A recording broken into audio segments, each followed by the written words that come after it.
Boa noite a todos. É com imensa satisfação que, em nome do Centro Espírita Caminho da Luz, dou boas-vindas a todos aqui presentes na Loja Maçônica Leão de Santiago para essa palestra do nosso irmão Frederico Menezes. Estar à frente de uma casa espírita, o Centro Espírita Caminho da Luz, nos proporciona momentos, posso dizer assim, inesquecíveis como esse. A gente está aqui se deparando com todo esse ambiente, essa estrutura preparada para esse evento, praticamente sem a gente nem esperar. Então, eu sou profundamente grato a todos que colaboraram para a realização desse evento. Em primeiro lugar, grato a Deus, a causa primeira de todas as coisas e a fonte de tudo que é bom. A Jesus, nosso mestre, amigo, a todos que contribuíram para a realização desse evento, aos trabalhadores da casa que trabalharam incansavelmente para preparar esse ambiente durante a noite de ontem para esse trabalho hoje. Agradecer ao pessoal da TV Chico Xavier, que está transmitindo o evento pelo YouTube. Também agradecer à TV 7 também, que está transmitindo o evento. A presença do grupo Laços Fortes da cidade de Campina Grande, que veio também nos abrilhantar. Agradecer à maçonaria, a Loja Maçônica Leão de Santiago, pela cessão do espaço para que fosse realizado. São muitos os irmãos de diversas casas espíritas que estão aqui presentes, da cidade de Bananeiras, Solânia, Remígio, Alagoa Grande, Guarabira. Eu não vou citar todos, de Picuí, não vou citar todos para não ficar extensa aqui essa minha fala, mas registrar a presença de todos. E gostaria de fazer alguns convites aqui para compor nossa mesa. Convidar o nosso irmão, diretor do Leal, Lar Espírita André Luiz, o senhor Vandenburg, para se fazer presente aqui à nossa mesa, lá da cidade de Remígio.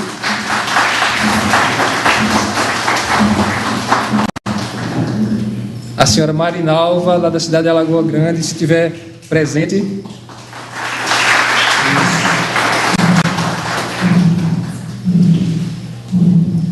Professor João, representando o NEAP da cidade de Guarabira.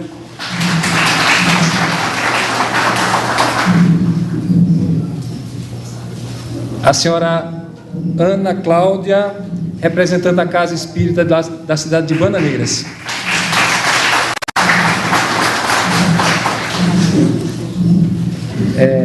Ramon, representando a Instituição Espírita da cidade de Cuitegi.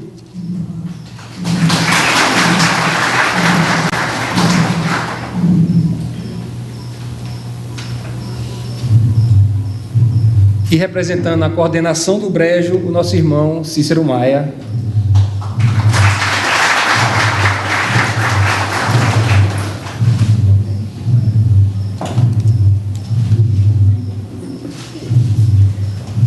Então, composta a nossa mesa, eu gostaria de convidar o coordenador do Brejo para fazer a nossa prece de abertura. Cícero. Sim.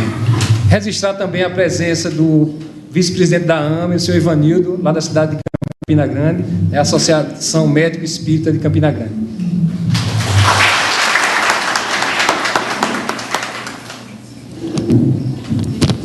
Boa noite a todos.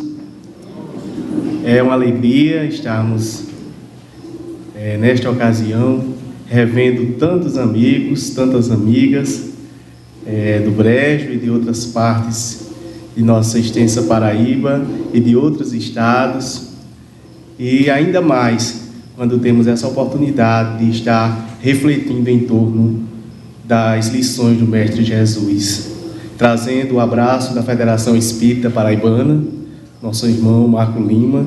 Sintam-se todos abraçados e vamos elevar os nossos pensamentos a Deus e dizer: Senhor Jesus, amigo incondicional, com os nossos corações alegres e nossas mentes voltadas a Ti, aqui estamos, rogando-te a luz do entendimento, para que possamos juntos recebermos as lições que hoje serão trazidas do alto.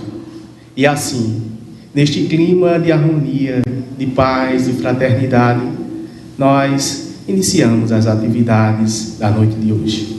Jesus Cristo.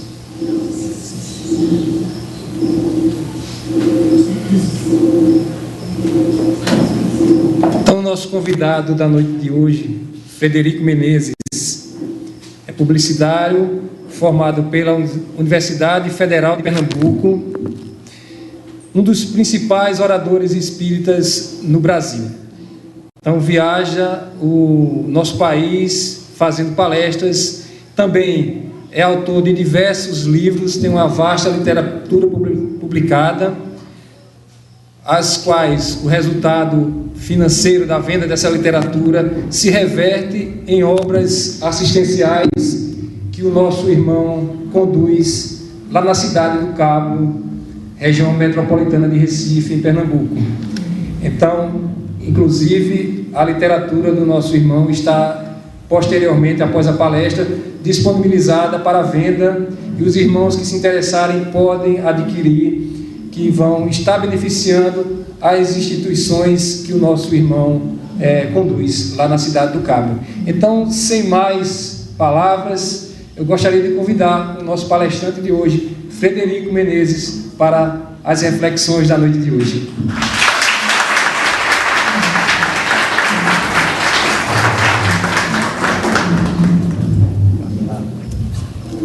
Tudo certo, esse aqui mesmo?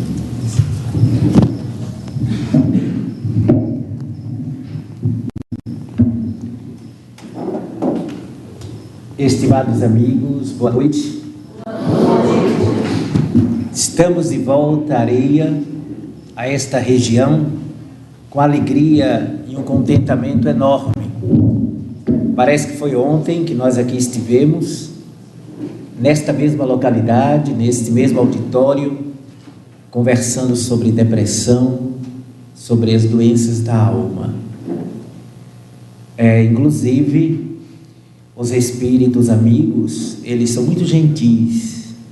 Se porventura alguém lá atrás desejar sentar um pouquinho mais na frente, os desencarnados resolveram ir lá para trás e disseram que vocês podiam sentar aqui, se quiserem ficar mais à vista, né? Eu gosto muito de olhar para as pessoas, para a gente falar, mas fiquem à vontade, mas aqui pode sentar. Aos amigos internautas, os irmãos que nos assistem pela internet, companheiros, amigos do movimento espírita da região interiorana, região do Brejo, região das Serras da Paraíba, nosso carinho, nossa gratidão a Deus por reencontrá-los. Que possamos ter uma noite de muita paz. Discutem os grandes especialistas do comportamento humano o que estaria levando as criaturas a um estado de desnorteamento profundo diante da vida. A enorme quantidade de pessoas vitimadas pelo desgoverno interior tem produzido uma legião de enfermos da alma, criaturas que não conseguem lidar com seus problemas e que perdem o rumo da própria existência. Segundo dados de núcleos de pesquisa das enfermidades emocionais, grande parcela das criaturas que apresentam-se prisioneiros dos quadros depressivos, das neuroses diversas, são prisioneiros pelo fato, na sua origem, de não encontrarem um sentido para a vida. Outros carregam um imenso vazio existencial. É muito comum quando algumas pessoas afirmam que estão desgostosas com a vida, que estão sem ânimo para viver, que acordam como se o peso do mundo estivesse sobre os seus ombros. É muito comum essas pessoas externarem que não encontram razão para viver. A vida seria uma sucessão de amarguras, de espinhos dilacerantes que vão perfurando a alma. E essas pessoas, ante a sucessão das experiências, muitas delas que nos desagradam, não entendem qual é a finalidade de determinadas experiências dolorosas que nós atravessamos na vida. Sem entender a finalidade da existência e sem compreender qual era o sentido de certos momentos de enfermidades, de angústias, de melancolia, aqueles estados depressivos que vitimam milhões de pessoas no planeta, é muito difícil caminhar. É muito complexo sair dessa situação e a grande maioria cai no marasmo existencial, cai numa monotonia de vida, levando muitas vezes ao suicídio, às pessoas tirarem a sua própria existência. Há mais ou menos 40 anos atrás, para os dias de hoje, tem aumentado o número de crianças e de jovens que estão recorrendo ao suicídio. Imaginar crianças de 8, 9 anos de idade que caem em depressão. Quem imaginaria, há 50 anos atrás, verificar que crianças nesta faixa de idade perderiam a vontade de viver? Inclusive, tentariam, e algumas delas até conseguem, tirar a própria vida. O que é que mudou neste período todo ao ponto de termos pessoas tão jovens, de idades tão iniciantes da vida na Terra, levarem essas criaturas ao auge, ao extremo, de não apenas adoecerem emocionalmente, mas de optarem por tirar a sua própria vida? Na base de muitos desses problemas encontra-se um dos elementos mais agudos e gritantes, que é a ausência de autoestima. A baixa autoestima tem levado as pessoas a encontrarem-se infelizes.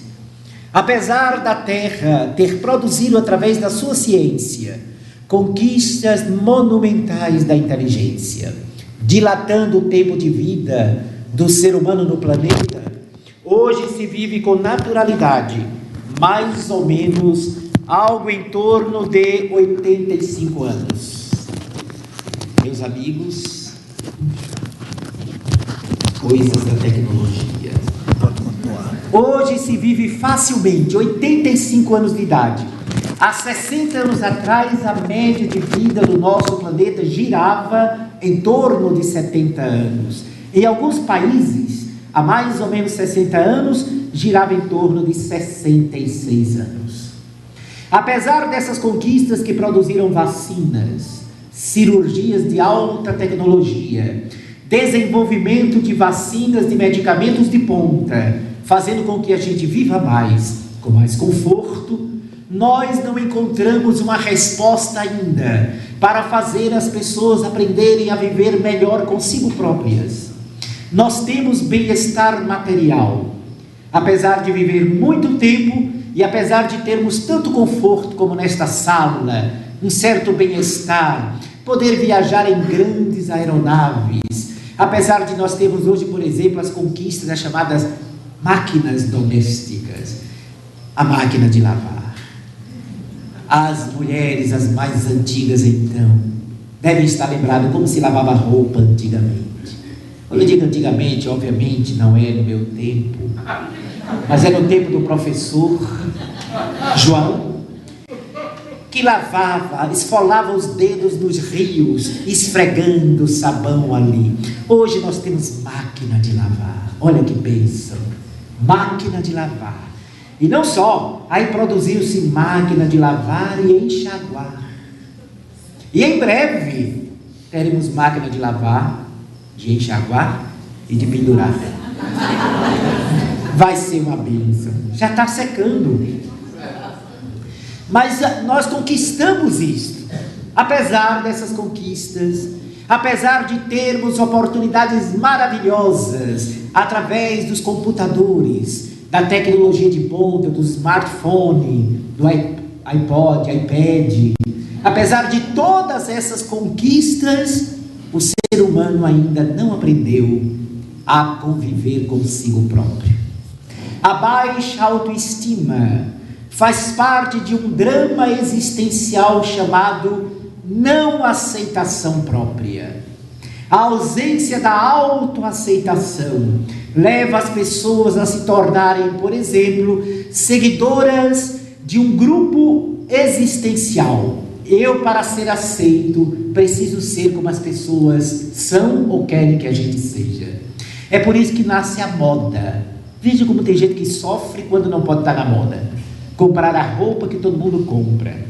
Aquela moda, por exemplo, de jeans rasgado. É muito interessante. O jeans, quanto menos tecido, mais caro é. Quanto mais rasgado, ele é mais caro. Quando eu pensei que era o contrário. Quanto mais jeans utilizasse, seria mais caro. Mas isso é uma construção de um determinismo social. Veja como a gente tem o maior medo de não ser aceito. Nós temos medo de não ser aceito. Por isso, a gente termina pensando como a maioria, vivendo como a maioria e querendo fazer as coisas como a maioria. Quando nos sentimos escanteados desses valores sociais estabelecidos pela mídia, pelos meios de comunicação de massa ou pelo grupo social onde nós estamos inseridos, nos atormentamos e quase sempre caímos numa posição de autoagressão, porque não aceitamos aquilo que nós somos. Será que a gente se aceita? Muita gente diz assim: não, eu tenho autoestima, eu me amo. Será que a gente se ama mesmo? Se a gente se amasse, a gente não se agrediria tanto mentalmente como a gente faz. Quem se ama não se trata tão mal como a gente se trata. E por que é que eu estou dizendo que a gente se trata mal? É só ver, com exceção dos moradores do Brejo Paraibano, mas a humanidade tem um problema muito sério de pensar mal todos os dias. Nós hipervalorizamos, por exemplo, as más notícias. Nós alimentamos a construção mental estressante. Alimentamos uma sensação de que algo de ruim vai acontecer. Tem gente que está até feliz, conversando, sorrindo muito, e diz: ai meu Deus, vou parar de rir porque eu acho que vai acontecer alguma coisa de ruim. Alguém já viu essa expressão aqui? O que é isto senão um complexo de inferioridade? Como se você dissesse para você mesmo: eu não mereço estar feliz. Logo, se eu estou sorrindo muito, vem um castigo aí na frente. E isso não existe. Este não é um fator elaborado pela lei de Deus. É uma construção de ordem pessoal. Dentro desse conceito da baixa autoestima, até mesmo os religiosos cultivam essa sensação de complexo de inferioridade. A nossa relação com Deus ainda é uma relação doentia. Como é que a gente ora? Quem ora, claro. Quando nós vamos conversar com Deus, qual é a nossa postura que nós tomamos? Até inconscientemente. Tem gente que quando vai orar faz assim. Não é nem assim no seu dia a dia, mas na hora da oração, aí faz assim: Senhor, por que levanta o olho e baixa? Como aqueles cachorros que apanham muito do dono, aí quando o dono chega junto para brigar, ele já arreia. Por que a gente faz isso? Vocês sabem? Isso é histórico. Isso está no inconsciente coletivo. Isso lamentavelmente foi construído de maneira equivocada pelas religiões, quando passaram para os seus seguidores a ideia que Deus pune, que Deus é irado, que Deus não aceita os nossos defeitos, que Deus ainda não perdoou os nossos pecados. E o problema vem desde a época de Adão e Eva, quando perdemos o paraíso porque nós, no caso um casal, resolveu comer uma fruta que não devia. A partir dali, perdemos o paraíso porque fomos rebeldes ao conceito divino. Depois, Jesus, o puro que morreu por conta dos nossos pecados. Olha que complexo de inferioridade foi colocado na gente. Jesus morreu por causa dos nossos pecados e, sobretudo, para lavar os nossos pecados.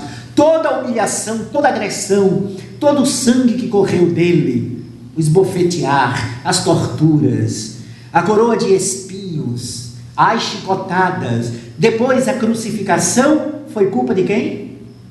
Quem sabe? O nós saiu tão cheio de complexo, foi nós. Segundo as tradições religiosas oficiais, por culpa nossa. Mesmo quem não acredita em reencarnação se culpa. Ora, se você só acredita numa só vida, como é que você é culpado? Você estava lá? Não. E olha que ainda tem gente que diz assim: eu acho que eu atirei pedra na cruz. Se atirou é porque estava lá. Então é reencarnacionista e nem sabe. Então vejam que coisa interessante dizer que Jesus passou aquilo tudo por culpa nossa. Alguém talvez não espírita que esteja presente aqui pode dizer assim: eita, bem que disseram que espiritismo é coisa do diabo. Está vendo? Ele disse que Jesus não morreu por nós. É porque a doutrina espírita tem uma outra visão. O espiritismo é eminentemente cristão. A doutrina espírita não há como você separar o espiritismo do cristianismo. É a essência, a alma do espiritismo. São os ensinamentos de Jesus. Questão 625 do Livro dos Espíritos. Qual o modelo mais perfeito que Deus colocou como exemplo para que a humanidade seguisse? A resposta é a mais curta do Livro dos Espíritos: Jesus. Então não é verdade que o espiritismo não é favorável a Jesus. Ao contrário, Jesus é nosso guia e modelo, o espírito mais puro que a terra conheceu. Agora, a nossa visão da missão de Jesus não é: ele veio morrer por causa dos nossos pecados. Ele veio trazer vida, e vida em abundância. A morte dele na circunstância trágica foi para fixar em todos os espíritos, durante todos os tempos e séculos, todo um processo de renovação espiritual que deveria nortear a vida do ser humano. Ele veio para, através do seu exemplo, mostrar como viver feliz. Foi esta a proposta de Jesus: como viver feliz. Normalmente as pessoas têm uma ideia, através das religiões convencionais, de que Jesus foi aquele ser entristecido, abatido, fadado a sofrer até a morte, quando, segundo os próprios discípulos, Jesus apresentava uma aura e uma irradiação de contentamento e felicidade. Jesus adorava, por exemplo, sentar numa mesa e comer na casa das pessoas, para interagir com elas. Vocês sabem que Jesus não tinha casa. Jesus tomava café da manhã na casa de Pedro, em Cafarnaum. Quando chegava numa cidade que ele ia, dizia: eu vou comer na tua casa hoje, vou almoçar lá. De noite ele jantava na casa do outro. Era assim. Ele aproveitava a ocasião, claro, ele devia se alimentar bem, e aproveitava para ensinar as pessoas. Ele construía pontes para as outras pessoas. Como é que o homem que disse assim: o reino de Deus está dentro de vós, este homem era entristecido e abatido? Como pode aquele que disse, aliás, até pergunto a vocês, Jesus mentia? Só a mesa acha que não. Então eu vou repetir a pergunta: Jesus mentia? Não. Claro que não. Se ele não mentia, como é que este homem extraordinário disse assim: aquilo que eu faço, vós podeis fazer muito mais ainda? Ele não mente. Ele estava dizendo que esse nosso amigo aqui, com esse chapéu elegante, moderno, estiloso, próprio do circuito do frio, este nosso amigo, ele pode fazer um paralítico andar. Nosso mestre de cerimônia Ele pode andar sobre as águas com blazer e tudo. Nosso querido professor João pode fazer um cego enxergar. Nosso amigo que canta tão bem do grupo, ele pode curar o leproso. Eu posso multiplicar pães e peixes, porque Jesus não mente.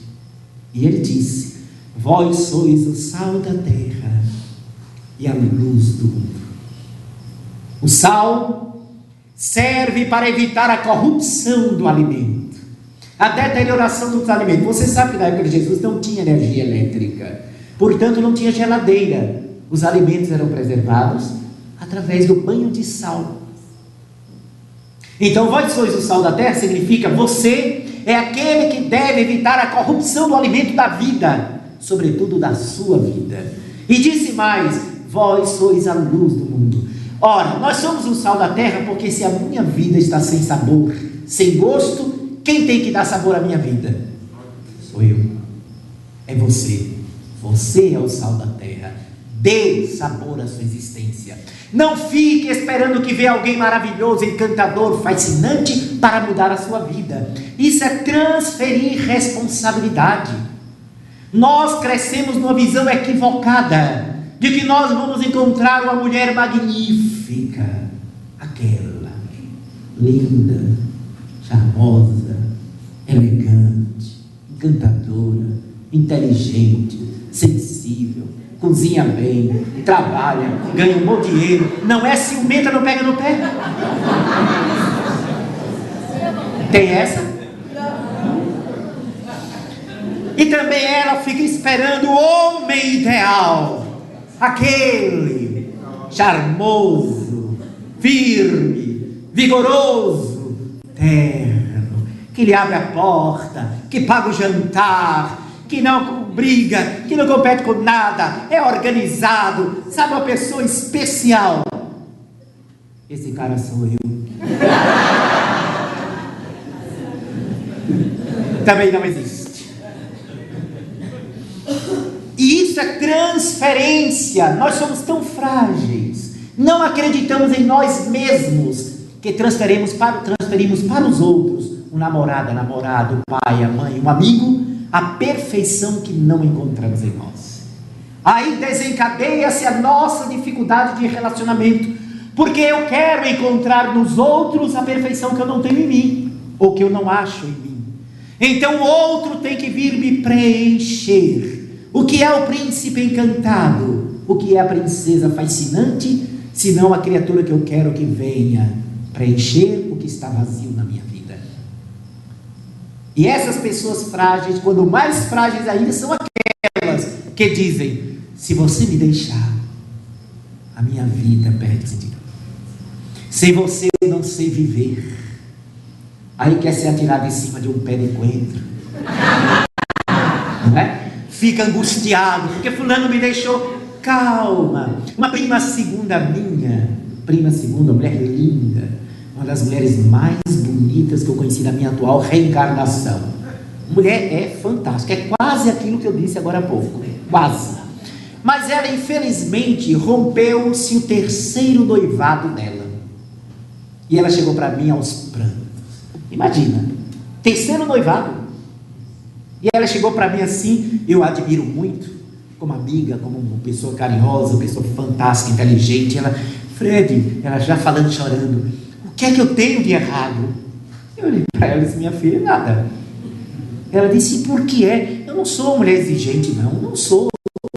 A única coisa que eu quero é encontrar um homem atencioso, um homem cavalheiro, um homem elegante, um homem realizado, um homem seguro. Ela foi falando, eu fui ficando pequeno. E daqui a pouco eu não sabia onde é mais que a gente estava. Mas eu dizia para ela, ela perguntava a mim: o que é que eu faço? Porque eu sou louca por este meu noivo que acabou de matar. E o que é que eu faço? Porque eu não consigo me imaginar sem ele. Eu vou comer. Quando eu vou comer lasanha, ele é louco por lasanha. Pronto, eu não posso pedir lasanha, porque me lembro logo. O que é que eu faço para esquecer? Eu disse: olha, para esquecer eu não sei. Agora eu posso indicar alguma coisa para você não idealizar tanto ele. Porque uma das características da nossa fragilidade, da nossa baixa autoestima, é idealizar em demasia a outra pessoa. E eu vi que ela estava idealizando demais o noivo, o ex-noivo. O homem era perfeito, com todos os sentidos. E ela estava completamente escravizada àquele sentimento que poderia ou não ser real, poderia ser simplesmente uma sensibilidade dela de perder mais um noivado. E ela disse, como é que eu faço então? Muito simples, lembre-se que ele é um ser humano. Até aí ela ficou olhando para mim. Eu disse, mas o que você quer dizer com isso? Eu quero dizer o seguinte, imagine, minha amiga, que esta figura maravilhosa, que você diz que não vai conseguir esquecer, que é um homem fora da terra, ele ronca quando dorme, provavelmente. E eu disse a ela, me perdoe o que eu vou dizer agora, a imagem ruim que eu vou construir. Provavelmente ele baba. E ele acorda no outro dia com baba velha caindo pelo rosto. E ela ficou, eita Fred, que coisa horrível. Pois é, imagina você acordar todos os dias. Porque quando a gente está idealizando, e enquanto não passa a conviver, aquela pessoa é uma perfeição.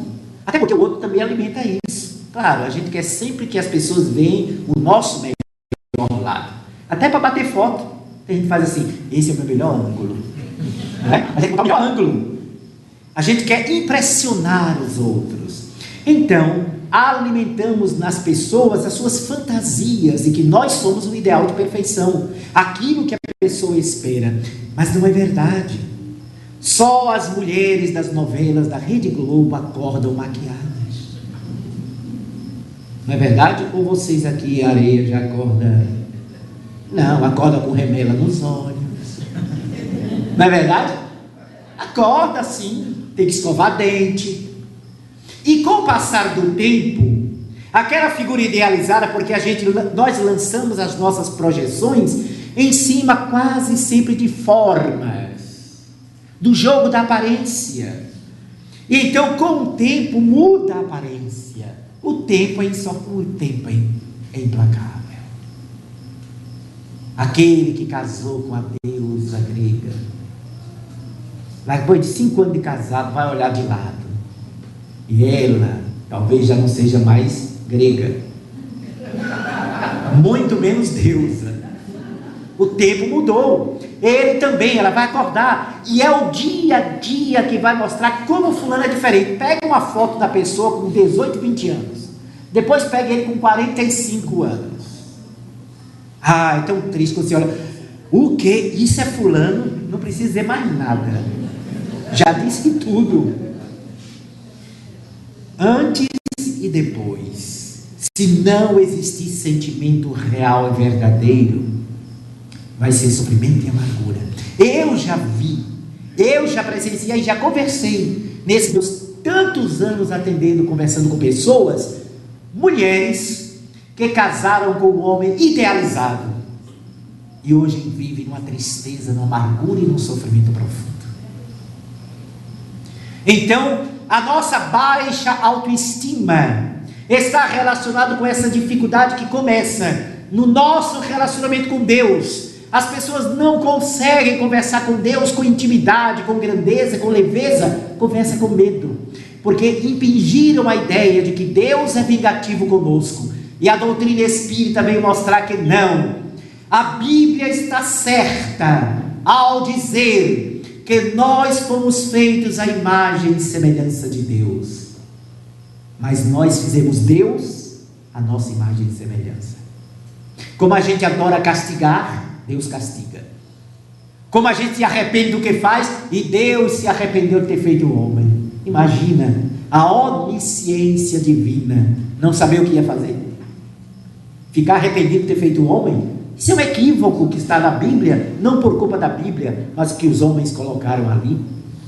Então os defeitos que nós temos, projetamos em Deus, quando nós deveríamos enxergar em nós o divino, porque nós somos a imagem e semelhança dele. Jesus pedia que a gente, quando fosse orar, chamasse Deus de Abba, meu querido paizinho. Quem é aqui que fala com Deus com essa profundidade e intimidade? Meu querido pai. Ninguém. a gente faz Senhor. Quem tem Senhor é escravo. Mas uma coisa é você chamar meu Pai, como Jesus chamava, meu Pai, meu querido Pai, porque ele sentia o amor de Deus em todas as manifestações da vida. Então, a nossa baixa autoestima também passa pelo nosso olhar sobre Deus. Enquanto a gente tiver medo da divindade, não entender que Deus nos ama, nos zela, nos protege, e a sua lei não é punitiva, é lei de reeducação, nós não desenvolveremos essa consciência que a doutrina espírita e o Evangelho de Jesus propõe, a consciência ampla da pessoa que caminha com segurança. A nossa relação com a vida é uma relação punitiva em função da relação com Deus. E por fim, por não sabermos quem somos, achamos que nós somos criaturas detestáveis, reprováveis, pecadoras, miseráveis, que não merecem ser felizes. Essa visão deprecia a criação divina. Porque eu faço uma pergunta para vocês, gente, e respondo com toda sinceridade agora, e respondo bem com vigor, se vocês acreditarem na resposta. Deus faz o que não presta? Não. Tem certeza? Sim. Muito bem. Quem nos fez? Deus. Respondeu a turma da frente. Quem nos fez? Deus. Muito bem. Se Deus não faz o que não presta e Ele nos fez, logo nós... Dedução lógica filosófica. Parece filosofia de para-choque de caminhão, mas não. Isso é realidade da lei. Deus só produz pérolas. Deus produz estrelas. Nós somos estrelas fulgurantes na constelação da vida. Só que não acreditamos nisso. Quando eu fiz aquela leitura, aquela colocação de que Jesus disse: o que eu faço, vós podeis fazer e ainda mais, que nós podemos multiplicar pães e peixes, que nós podemos andar sobre as águas, nós podemos curar o leproso, podemos fazer um paralítico andar, um cego enxergar, um surdo ouvir. Por que a gente não faz? Por quê?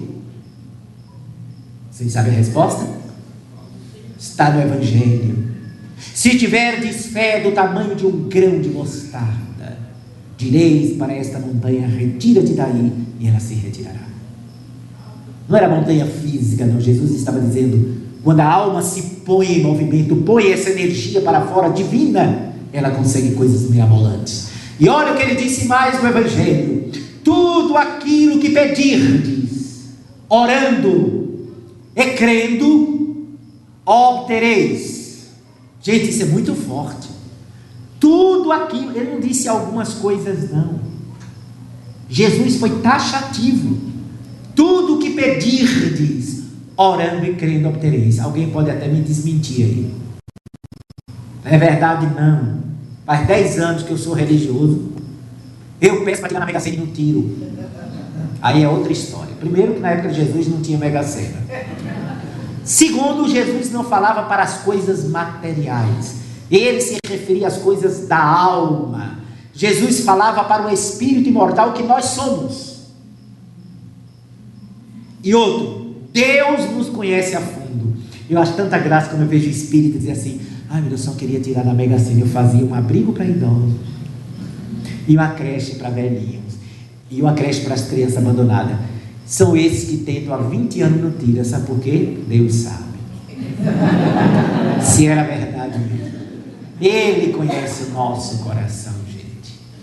Isso poderia ser a nossa perda. Então, na verdade, se nós acreditamos que somos capazes de vencer a montanha dos nossos problemas, e somos. Se nós acreditarmos que somos capazes de vencer o monte das nossas fragilidades, e somos, venceremos, porque tudo que pedirmos, orando e crendo. Por que Jesus colocou as duas condicionantes, orar e crer? Ele podia dizer uma coisa só, orar. E por que ele colocou orar e crer? Porque não basta orar, é preciso primeiro saber orar, e segundo, orar com sentimento, com fé, crendo. Porque não adianta: Pai Pai nosso que está no céu, tem a muriçoca hoje aqui, santificado, isso não adianta nada. Rezar a Santíssima Trindade, o Pai Nosso, a Virgem Maria, a Ave Maria, sem coração, sem que a alma participe disso, é ilusão, porque não vai funcionar. Sem que o coração participe do que a gente pensa, não sai daqui, porque não é verdadeiro. Senhor, protege aqueles que estão sofrendo, mas eu não estou sentindo isso. Eu não estou sentindo isso que eu estou falando. Então eu estou me iludindo através desse mecanismo. Jesus nunca enganou quem quer que seja. Ele disse: se orardes, tudo aquilo que pedirdes, orando e crendo, obtereis. E é verdade. Como se realizam coisas da alma para a alma que crê. Sempre, gente. Nos momentos mais difíceis de nossa vida, quando o Espírito se põe em movimento, quando a alma crê, abre o coração, coisas fascinantes ocorrem, transformam-se. E digo mais, vou até parecer um contraditório que eu vou dizer aqui, até coisas materiais se realizam. Nós, na creche lá que nós fundamos no Cabo, quando eu estava dirigindo a creche, que foi durante 8 anos que eu fiz a direção, a conta de luz não estava chegando, porque como fica num sítio, extraviou. E não corre, eu nem me lembro. Na época foi menos, foi R$500, mas eu equivaleria a isso. E aí eu não tive dúvida, gente, porque eu sou o seguinte, né? Tenho que me aproximar do Senhor da vida. Aí eu cheguei lá na janelinha, olhei para cima e disse: ó, Senhor, tu inspirasse que a gente fizesse a creche escola, está aqui. As crianças estão aqui, 135 crianças. A comida está aí, a gente conseguiu. Agora chegou esse corte, eu não tenho dinheiro, e o pior é que eu não tinha nem palestra, dali a 2 dias para fazer, porque quando tinha palestra a gente vai, né, um livro, uma coisa, sempre conseguia algo. Mas nem isso eu tinha, porque era no meio da semana, e eu faço a maioria das palestras finais de semana. O que é que aconteceu? Eu digo: agora é com o Senhor. Passei o abacaxi lá para cima, mas passei com fé. Não foi aquela coisa de, não, passei com sentimento. Senhor, não podemos ficar sem energia elétrica. Dê um jeitinho. Vocês acreditam? No outro dia mesmo, eu estava lá na administração, corrigindo umas coisas lá da documentação, e escutei quando chegou uma moto, era um rapaz, um mototaxista, e eu vi quando ele disse: olha, quem é seu Frederico? Aí eu saí: sou eu, meu amigo. Aí lá, tá, entregou um envelope deste tamanho. Uma semana antes, tinha visitado a creche o gerente de um hotel internacional que tem lá na cidade do Cabo, na praia, no litoral. E ele ficou encantado com a creche, ficou encantado com a gurizada, com a meninada, foi a coisa mais linda do mundo. O nome dele é Senhor Ahá, ele era suíço. Pois bem, naquele dia, o mototaxista chegou, me entregou o envelope, disse: olha, foi o Senhor Ahá que mandou para o senhor, pediu que lhe entregasse em mãos. Ah, tá, obrigado. Eu disse: será que é isso aqui? Será que é um diploma, um agradecimento? Aí eu abri. Quando eu abri, tinha outro envelope menor dentro. Disse: isso é pegadinha. Eu já preocupado com as coisas, quando eu tiro o outro envelope. Quem aqui assistiu Ghost? Levante a mão. Quem assistiu Ghost? Do outro lado da vida. Pronto. Vocês lembram aquela cena da freira? Quando ela abre... Estão lembrados, então? Eu abri o envelope pequeno, de dentro do envelope, quase saindo sozinho, um cheque equivalente a R$1.500. No outro dia, gente, no dia que eu disse: Senhor, dê um jeito que eu não tenho. Chegou no outro dia: não vem sobrando não, viu? Senão a gente se acomoda. Vem no que a gente precisa. Eu dei um sorriso, aí cheguei na janelinha de novo: Senhor, valeu. Vou dizer o que mais? Ele aí já sabe tudo. Então até materialmente vem o auxílio que o trabalhador precisa. Então Deus é o zelo, é o cuidado da nossa vida. A baixa autoestima é porque a gente desconhece esta nossa natureza maravilhosa. Nós não somos o pecado, nós somos a força divina. Essa é que é a grande verdade. Só que essa força divina a gente só dá acesso quando a gente vai se espiritualizando, quando a gente procura o autoconhecimento, quando nós investimos em buscar descobrir que a nossa natureza não é apenas a natureza física, mas a nossa natureza real é a natureza imortal. Eu sou um espírito, e como espírito, o que é que eu sou mais? Há poderes dentro de nós. Mas o grosso da humanidade não sabe disso. Os próprios cristãos acham que estão aqui apenas para sofrer, porque Jesus morreu por causa dos nossos pecados. Olha que coisa. Ah, Fred, você está dizendo que os espíritas não têm bronca também nesse sentido? Tem. A quantidade de espírita que acha que está aqui para sofrer e pagar, também não está no gibi. Muitos espíritas acham que karma é apenas para pagar o débito. E não é. É algo mais complexo e belo. Karma significa o que você está produzindo para a vida, de bom ou de ruim. Qualquer gesto de simpatia que você faça, você desencadeia um karma positivo. Qualquer bem, um consolo que você dá a uma pessoa, você produz uma resposta positiva dessa pessoa, que vai vibrar por você. Quando alguém diz assim, foi Deus que mandou você aqui, Deus te abençoe, isso é um karma positivo que você desencadeou, gente. Você produziu um karma maravilhoso. Então karma não é só pancada, não é só débito. Tem espírita, e quem não foi espírita aqui que se tornar espírita, por favor, não caia nessa armadilha, não. Tem espírita que quando tem uma dor de barriga, eu acho que noutra vida eu furei o bucho não sei quanto. Se tem cefaleia ou enxaqueca, eu degolei não sei quantos na Revolução Francesa. E a cefaleia pode ser tantas causas, inclusive causas atuais. Uma pessoa, por exemplo, que vive o tempo todo com medo, ou com tensão, uma pessoa que constantemente está estressada, brigado, que acha que nada vai dar certo na vida, esse é candidato a ter cefaleia constantemente, porque desencadeia uma resposta bioquímica que faz e provoca a reação dolorosa no cérebro. Mas também pode ser problema de visão, tá, oculista. Já teve gente que chegou lá na nossa casa dizendo assim, eu queria fazer uma consulta espiritual, porque eu estou tendo dor de cabeça frequente, eu acho que tem um irmãozinho junto de mim. Primeiro que chama logo de irmãozinho, né? Tem alguém junto de mim. E depois descobre que não é alguém junto de mim não, faz 4 anos que a pessoa não vai ao oculista, né? Já usa fundo de garrafa, já não serve mais para ele. Quando chega lá descobre. Teve um que chegou lá para conversar com um amigo espiritual, porque estava, olha, acho que eu estou com um tumor no cérebro. Você foi ao médico? Não, mas estou com medo de ir e ele confirmar. Sim, mas se tiver, não é melhor confirmar para tratar? Eu não vou porque estou com medo. E se o tumor estiver aí dentro? Mas sabe o que era? Foi fazer a consulta espiritual, o irmão olhou para ele e disse, faça o seguinte, vá a um dentista. Você está com uma infecção grave no molar. Fez exame no cérebro, não tinha nada no cérebro. Tudo que sentia era uma infecção que estava no dente, uma cárie que estava por dentro. Só isso. E a gente começa a culpar não sei o quê, e só acha que é o pior. Todo mundo que tem um problema, será que é aquela doença? Não diz nem o nome. Então, para a gente vencer, vamos começar logo dizendo o nome, porque isso é bobagem, isso é superstição. Não quero dizer o nome, porque vai que atrai. Gente, ninguém atrai câncer porque falou o nome.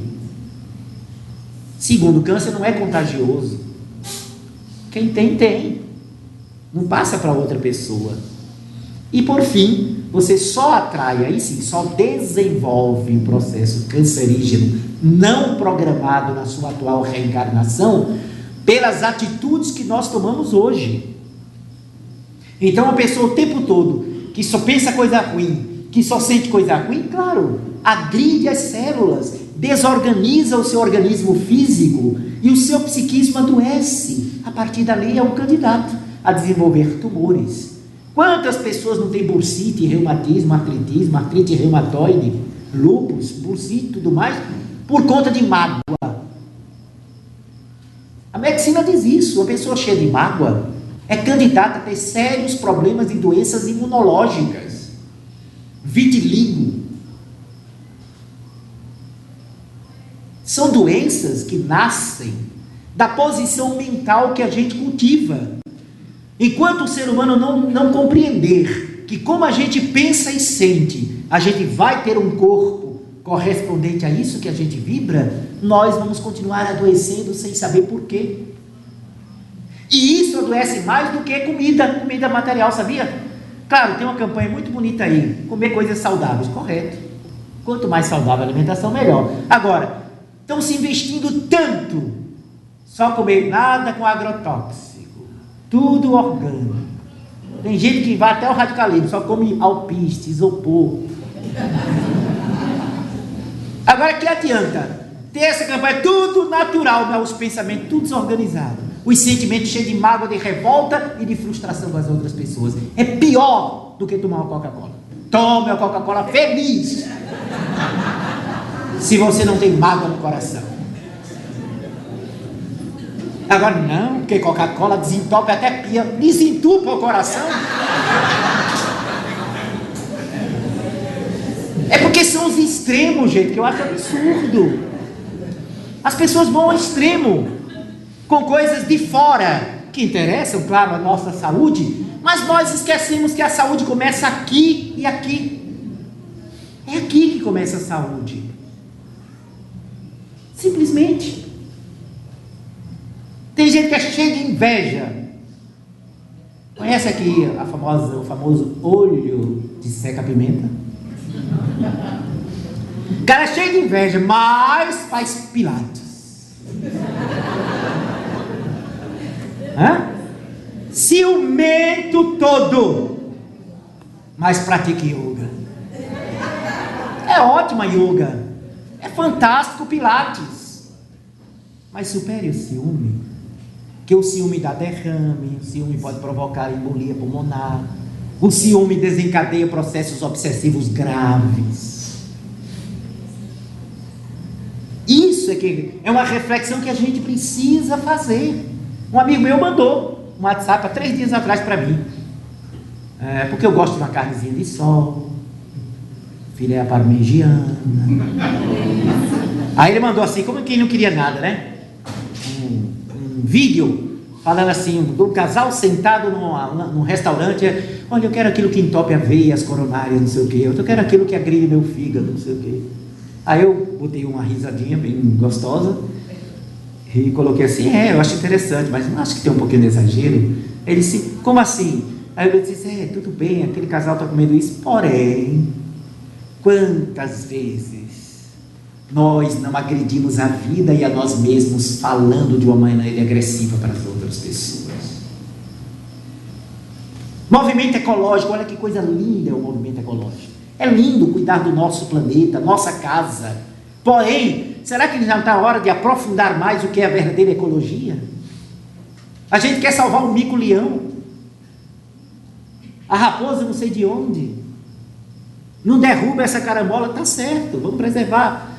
Porém, a gente se esquece que nós agredimos mais a natureza nas nossas explosões de raiva, nos nossos sentimentos nocivos, emitindo ondas, raios vibratórios que agridem a natureza. E é essa agressão que a natureza responde. A natureza responde à agressão cotidiana que a gente faz. Eu vi uma entrevista de Chico Anísio, certa feita. Chico Anísio disse que teve uma cãibra tomando banho em Copacabana. Teve uma cãibra. E ele disse que aí começou a morrer afogado. Dor muito forte. E ele começou a fazer assim com a mão, juntou uma multidão olhando ele morrendo afogado. Ninguém entrou para salvar. A sorte é que foi chegando um salva-vida e entrou e conseguiu tirá-lo. E aí o entrevistador perguntou, e qual foi a dedução que você tirou disso? Olha, o que eu teria dito é o seguinte, se fosse uma baleia encalhada, tinha mais de 200 homens empurrando a baleia. Mas foi um ser humano morrendo afogado, não foi ninguém. Será que não é uma distorção isso? Vamos cuidar dos gatos que estão na rua? Vamos. Leve a comida para os gatinhos. Os cachorros que não tem ninguém, vamos levar. Mas vamos fazer o mesmo com o ser humano? Nada contra fazer com os animais, ao contrário, sou defensor dessa realidade, porque isso mostra uma evolução, não é? Ter carinho e compaixão com os animais que estão nas ruas. Mas eu já vi gente dizer assim, eu prefiro os bichos do que gente. Isso é uma distorção.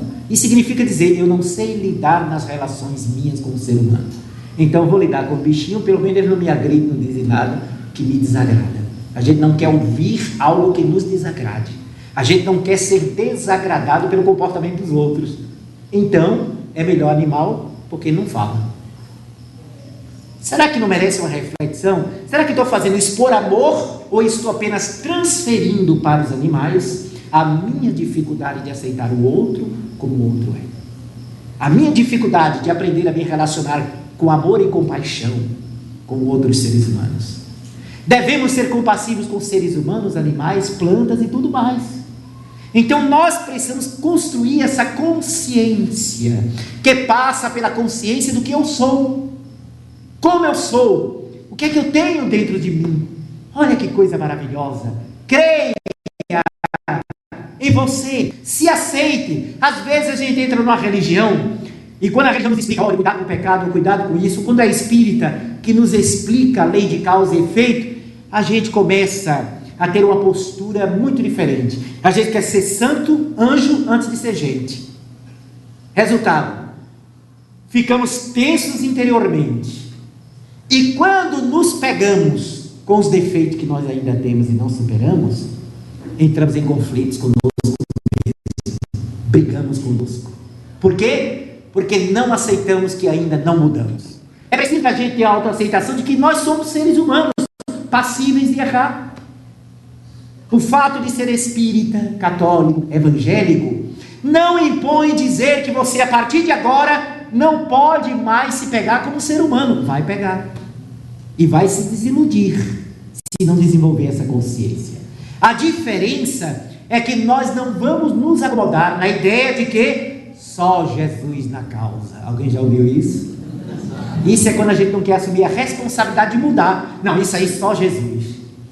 Perdoar, só Jesus. Não, Jesus não ia ensinar algo que a gente não pudesse fazer. Qual é o professor que vai ensinar o aluno algo que ele não pode aprender? Qual é o professor de matemática que vai ensinar uma criança de 6 anos de idade raiz quadrada? Não vai. Qual é o professor de português que vai ensinar uma criança de 4 anos análise sintática? Não vai. Com exceção do professor João, não vai. Ele tem uma técnica toda especial. Porque o professor vai dar de conformidade com a capacidade cognitiva do aluno. Como é que Jesus ia ensinar algo que nós não tivéssemos capacidade de viver? Como é que Jesus ia dizer, perdoa se a gente não fosse capaz de perdoar? Claro que a gente pode perdoar. Agora, como a gente perdoa é uma construção, gente. Os mais avançados perdoam quase que instantaneamente. Os menos avançados, como a gente, é um processo. Primeiro a gente tem raiva, depois a gente quer assimilar o que aconteceu, por fim a gente diz, não, mas fulano devia estar doente. Vou orar por ele. Já começou a perdoar. Mas não esqueça. Não precisa esquecer, não. Perdoar não é esquecer. Você só esquece o mal que ele fizer se perder a memória e bater a cabeça. Não é verdade? Claro. É estiloso. Levanta a tua mão aí. Ó, olha a mãozinha do cara. Vai, chega um dia aqui, ele pode baixar. Ele atormentado me dá uma bofetada. Sem querer pra quê? Puxa vida, aí todo mundo corre, rapaz, por que você fez isso? Passou. Eu vou ficar chateado, daqui a pouco eu vou dizer, não, eu acho que ele estava doente, talvez realmente obsidiado. Eu devo entender isso. Como espírita, eu quero entender. Como cristão, eu quero perdoar. Vou até, depois alguém me diz, ó, aquele rapaz que deu a bofetada, está precisando fazer uma cirurgia, está faltando R$2.000 para ele fazer. E eu tendo esse dinheiro, eu digo, leva para ele, passa o cheque. Nem precisa dizer que fui eu. Perdoei. Agora, eu esqueci a bofetada? Toda vez, basta, não precisa nem passar pela cidade. Toda vez que eu dizer, eu preciso comprar areia para construção, vai doer minha bochecha. Porque foi aqui que eu apanhei. Eu vou lembrar. E me desculpe a imagem muito forte que eu vou criar. Uma mulher que sofreu uma violência sexual. E com um coração sincero, ela não quer ficar remoendo o mal. E devolve através do bem. Mas ela vai esquecer que foi agredida sexualmente? Não vai. Não vai. Quando diz esquecer, significa não fique remoendo o mal que lhe fizeram. E vem a segunda etapa, pague o mal com o bem. quanto você possa. É isso que perdoar é esquecer. É não se aprisionar ao mal que nos fizeram. Este é o salto maravilhoso de nossa vida. Tá legal, gente? A abordagem está ruim? É porque a fisionomia de vocês está tão assim que eu não sei se está bom, é muita pancada. Tá bom, né? A abordagem? Muito bem. Então veja só. Dentro desses aspectos, dessas reflexões, é assim que a gente vai construindo a autoestima, a autoaceitação. Eu devo me aceitar como eu sou e não querer ser como os outros querem que eu seja. Também com isso eu não devo brigar com as pessoas, não. Ah, vocês querem que eu seja como você quer? Não precisa.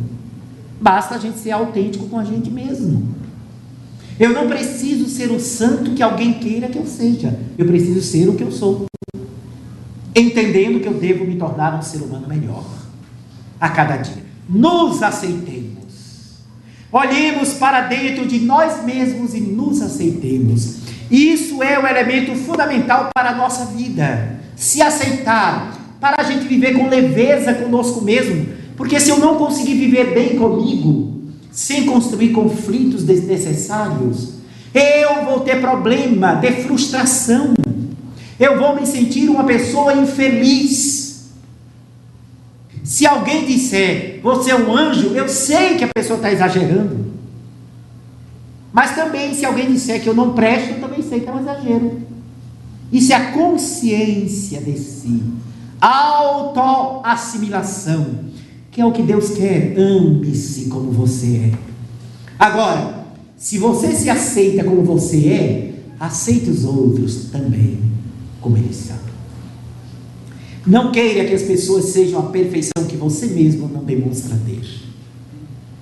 Não exija do outro que você mesmo não entrega. Não cobre das pessoas o que você não as dá. Não faça isso, porque isto gera conflito, mal-estar e infelicidade.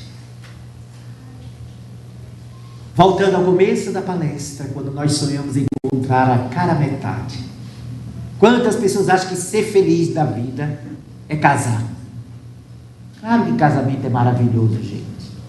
Casamento é fantástico.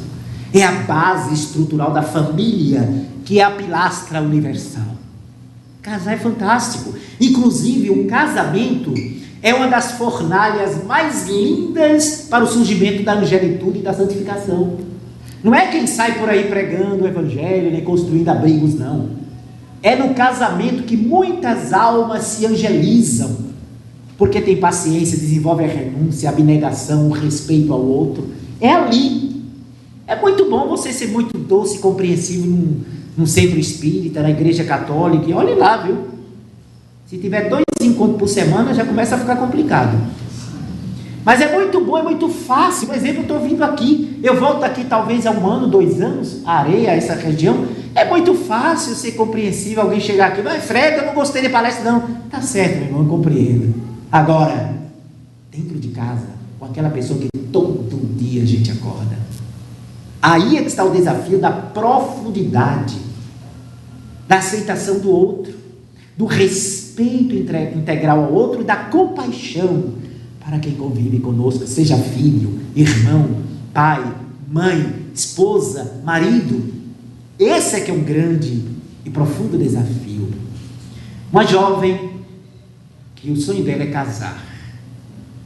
E quando acabou um dos namoros dela, ela, 19 anos de idade, conversando comigo, veio para um atendimento fraterno, e ela disse, começou a chorar, disse, o que foi? Não, eu vim te procurar porque acabei um relacionamento essa semana, e eu morro de medo de morrer sozinha. E eu disse, qual a sua idade? 19 anos, com cara de 16, o rosto de 16. Eu disse, minha amiga, você está preocupada? Não, Fred, mas eu sinto assim, eu não queria morrer, partir dessa vida sem casar.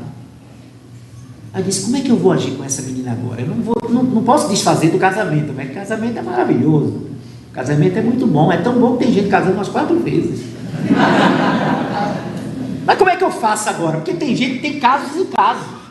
No caso dela, eu disse, olha, não é querendo tirar o encanto seu pelo casamento não, mas minha amiga, olha, eu vou lhe dizer uma coisa. Fazem mais de 30 anos que eu escuto pessoas. E acredite, infelizmente, 85% das pessoas casadas são infelizes. Com exceção dos paraibanos, todo o resto da humanidade tem problema no casamento.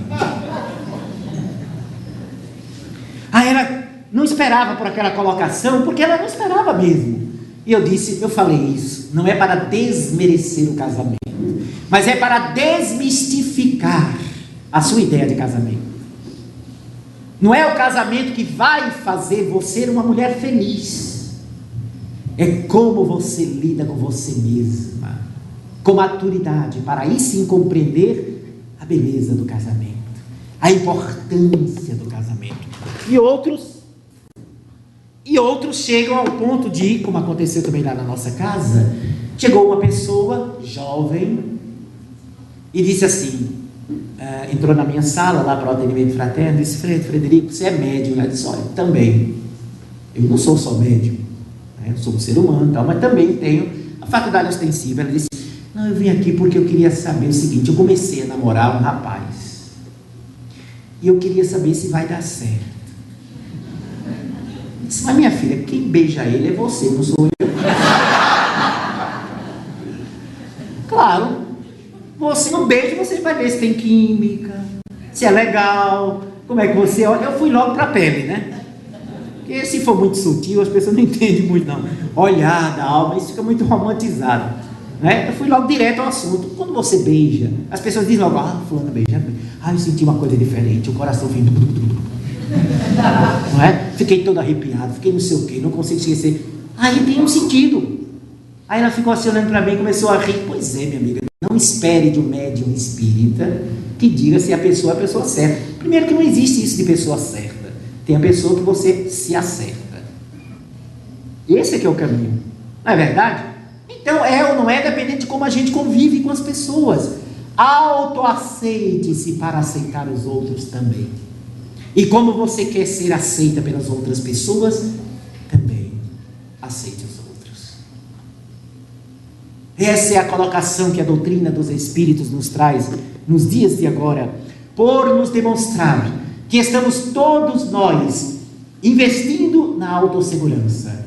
Sejamos confiantes em nós mesmos. Caminhemos com segurança, como quem se gosta. Alguém que tem autoestima, auto-amor, para respeitar a vida e para respeitar o outro, ser feliz com o outro, ter leveza na existência. Tudo, quando a gente não tem essa convicção, tudo é complicado. Se vai num lugar, não gostei daquele lugar. Se vai numa cidade, não me senti bem. Isso é próprio de problemas consigo próprio. Não tem cidade toda voltada a ser uma coisa ruim. Para um que não gostou, chega na cidade, tem gente que chega e adora aquela cidade. Isso é uma questão de mente, do momento que a pessoa está. Às vezes chegou numa cidade num momento ruim. Eu tenho um amigo que passou as maiores provações dele quando ele estava trabalhando em Natal. Ele detesta Natal. E eu amo Natal, a cidade de Natal. Depende como a pessoa está ali naquele momento, como a pessoa está convivendo. Agora, quem convive bem consigo próprio, todo lugar é maravilhoso, gente. Todo lugar é maravilhoso. Quando a gente chega em Areia, eu mesmo estou chegando em Nova York. Remígio, acabei de chegar em Gramado. Porque o clima nós fazemos conosco mesmo. Agora, quando você não está bem com você mesmo, você pode chegar nas Bahamas, pode ir até o lugar mais requintado do planeta, você vai ter aquela agonia, vai ter aquela inquietação, vai ter aquele mal-estar, porque não está bem com você mesmo. Pode até ter momentos prazerosos no lugar que é bonito, que é não sei o quê. Ah, eu fui para Campos do Jordão, mas não vi essas coisas todas não. Mas é claro, você foi para Campos do Jordão, cheio de raiva, de mágoa, foi para escapar de um problema, foi porque não aguenta voltar para a realidade. É claro que você não vai sentir a beleza das pessoas, o contato com as pessoas, o clima daquilo, por vários fatores. Vários fatores. Alguém pode estar aqui neste auditório, por exemplo, tem gente que pode sair assim: ah, eu me senti tão bem. Tem gente que pode assim: não achei nada demais. E às vezes o nada demais, e aí não é autoestima minha não, às vezes o nada demais é porque saem algumas coisas que mexem com a gente também, e aquilo ali leva um impacto, para a gente assimilar aquele impacto, incomoda, porque pede a nossa mudança. A gente adora querer mudar os outros, mas mudar a si próprio é um problema muito grave. Por isso mesmo, meus amigos, encerrando a nossa exposição, o nosso horário já chegou, por isso mesmo, por essa consciência, é que a gente deve expandir a nossa busca dessa autoestima. Aceitemo-nos como somos, seres ainda não completos, criaturas inconclusas, que através das reencarnações caminhamos para a perfeição relativa.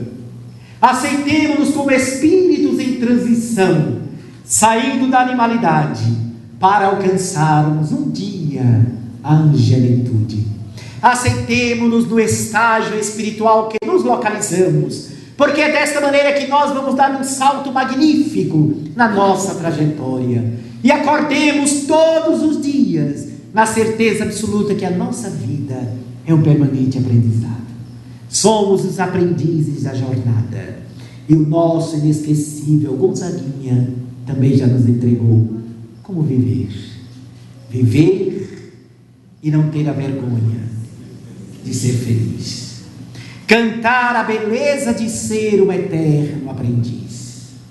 Eu sei que a vida devia ser bem melhor, mas será.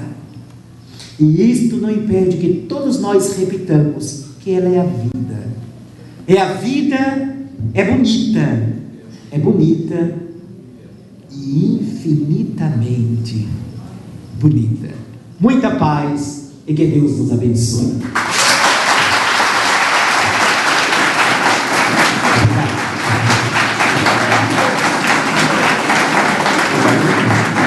Obrigado. Nossos internautas, pessoal do YouTube, tem alguma pergunta? Não é? Gente, me permita agora uma rápida explanação, por gentileza. Ainda vamos ter os nossos amigos que vão cantar, não é isso? Ou não? Não? Vai encerrar com eles, quando estiver ali, eles vão cantar Santa Casa Santa. Bom, coloquei no fogo, né? Nós temos aí atrás, naquela mesa, algumas obras do nosso repertório, porque o objetivo é os trabalhos que nós trazemos e realizamos lá em Pernambuco.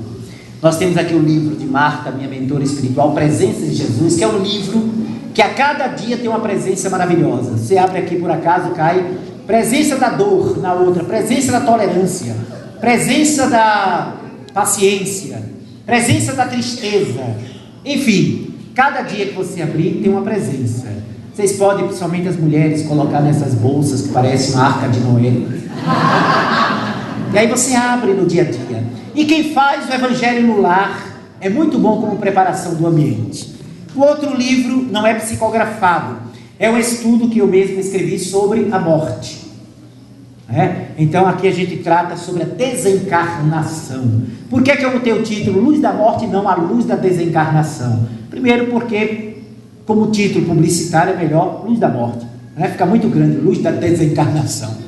Muito grande. Segundo, porque as pessoas que não são espíritas não sabem o que é desencarnar. Sabem o que é bater a biela, esticar a canela, ir para a terra do pé junto, morrer, não é verdade? Então, Luz da Morte. E aí eu falo sobre a premonição na morte do meu pai, falo sobre como é que a gente desencarna, qual o centro de força que a gente começa a se desligar. Por isso que os membros inferiores são os primeiros a sofrerem, porque começa no centro de forças inferiores, começa o pé a ficar frio, não é verdade? Mas quem mora em areia parece que está morrendo o tempo todo. Também tem alguns estudos, alguns casos que eu acompanhei. Está muito interessante. Quem adquirir, tenho certeza que já está pronto para morrer. Agora, se alguém disser assim, não quero não, é melhor ler, porque vai morrer de todo jeito. Então, ao invés de morrer ignorante, é melhor morrer sabendo, não é verdade? Aí temos também algumas palestras ali, alguns seminários em DVDs. Eu sei que hoje em dia tem muita coisa no YouTube, não é? Então muita gente já nem compra, mas se quiser guardar, ficar de reserva. Em Fortaleza, você vê o momento, como é uma coisa interessante você ter DVDs em casa, né? Ela disse que tem, essa menina lá em Fortaleza, estava ela e o noivo quando eu terminei a palestra. Ela veio falar comigo e disse assim: Fred, olha, ela toda empolgada, sabe aquela pessoa muito entusiasmada? E o noivo assim, muito sério, sabe? E ela fazia: olha, Fred, não sei o quê, e falando com intimidade, disse: tem mais, toda noite só durmo com o senhor. Aí eu fiquei todo cheio de dedo, o noivo dela fechou a cara e disse: olha, você quer me explicar isso? Não, porque antes de dormir eu boto, pego um DVD que eu tenho e boto. Graças a Deus. Explique-se, mulher. Então, a vantagem do DVD em casa é que nem sempre a internet funciona, mas o DVD funciona. Aí você coloca o DVD, assiste a palestra que você deseja e aí também nos ajuda em nossa trajetória, ok? Se alguém quiser uma dedicatória, estarei daqui a pouco ali atrás, naquela mesa, autografando um livro, um DVD que a pessoa adquira e deseje. Mas fiquem à vontade. Deus abençoe e muita paz para vocês.